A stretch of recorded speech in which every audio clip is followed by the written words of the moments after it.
A quiet has settled over the small hamlet of Lansdowne, Nova Scotia. It is not a peaceful quiet, it is a heavy silence, filled with unanswered questions. This is the story of Jack and Lily Sullivan. Their names are now known across the country. They are the center of a story that began with a simple report of two missing children. On the morning of May 2, 2025, their mother, Malahia Brooks Murray, called 911. She told the operator that her children had wandered away from their home. It was a call that would set in motion a massive search and a complex, winding investigation that would grip the nation. The initial story was alarming enough on its own. Two young children, lost in the remote woods of Nova Scotia.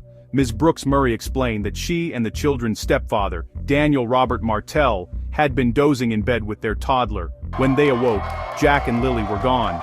This was after she had already marked them absent from school for a second consecutive day. The timeline itself raised immediate and serious concerns for law enforcement. The vulnerability of the children, the vast and unforgiving landscape surrounding their home, created a sense of extreme urgency for everyone involved. The community responded with an outpouring of support. Volunteers came from all around. They brought food, they brought supplies, they brought a desperate willingness to help. Vigils were held, candles were lit, prayers were offered for the safe return of Jack and Lily.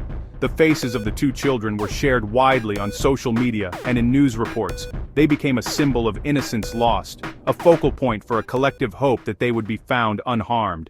The initial days were a blur of activity, a frantic race against time, but as days turned into weeks, the initial flurry of activity began to slow. The hope for a simple rescue story started to fade, replaced by a growing sense of dread. The investigation continued, but the public narrative began to shift. The focus slowly moved from the search for lost children to the search for answers about what truly happened inside their home. The silence in Lansdowne grew deeper. It became a silence that held secrets. A child-sized boot print was discovered along a path not far from the property. It was photographed and carefully bagged as evidence. A single, silent footprint, pointing to a journey into the trees.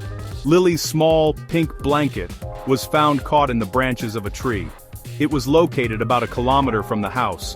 A personal item, a source of comfort, now abandoned in the woods. Did Lily drop it herself? Or was it left there by someone else? It offered no clear narrative of what had happened. These early discoveries became red herrings. They fueled the initial theory that the children had simply wandered off and gotten lost. Chasing this lead consumed valuable time and resources. Experienced search and rescue teams know lost children usually follow patterns. They often do not travel far. They tend to leave more evidence of their passing. Only 2 items were found, and the children seemed to have vanished completely. That began to suggest a different, more sinister explanation. The whispers from the woods were not leading to the children. They were leading back to the house from which they disappeared. The Royal Canadian Mounted Police marshaled significant resources to tackle the case. Every available tool was deployed in the effort to find the children. Investigators brought in cadaver dogs, a grim acknowledgement of the potential outcomes. The search was methodical and exhaustive, covering miles of ground around the family's property. Another, equally intensive investigation was happening behind the scenes. The investigation was officially classified under the Provincial Missing Persons Act. For the family and the public, the waiting became an agonizing exercise in patience and fear, as the longest days stretched into an unbearable season of not knowing. The turning point did not come from a police press conference or a new discovery in the woods. It came from a courthouse. On January 15, 2026, a set of previously sealed court documents were made public. This was the result of a formal request by national media. The information they contained was explosive. They contained details from an interview the RCMP had conducted with Malahia Brooks Murray. The interview took place just 1 week after her children were reported missing.